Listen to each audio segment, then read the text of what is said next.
بسم اللہ الرحمن الرحیم۔ شکر ادا کیجئے کہ محمد اور علی جیسے مظاہر ہیں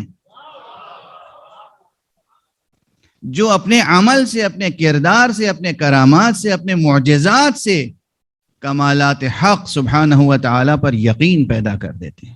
اس لیے آپ کے لیے ضروری نہیں ہے کہ آپ زندگی چاہتے ہوں تو مثلا شیو جی کی پوجا کریں، شنکر جی کی پوجا کریں، اور موت چاہتے ہوں تو پھر کسی مہیش کی پوجا کریں، علم چاہتے ہوں تو کسی سرسوتی کی پوجا کریں، اور دولت چاہتے ہوں تو کسی لکشمی کی پوجا کریں، کیونکہ آپ کو تو ایک در سے سب کچھ مل جاتا ہے۔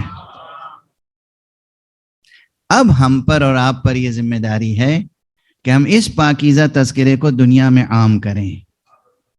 جتنا ذکر محمد و آل محمد عام ہوتا جائے گا، دنیا سے شرک مٹتا جائے گا، کفر مٹتا جائے گا، حقیقت توحید روشن ہوتی چلی جائے گی، حقیقت توحید روشن ہوتی چلی جائے گی۔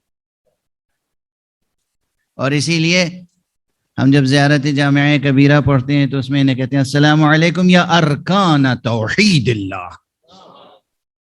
یہ ارکان توحید الہی ہیں۔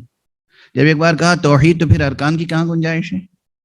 لیکن یہ ہیں، یہ خدا نہیں ہے، یہ مخلوق ہیں، یہ خالق نہیں ہے، مخلوق ہیں، یہ رازق نہیں ہے، مرزوق ہیں۔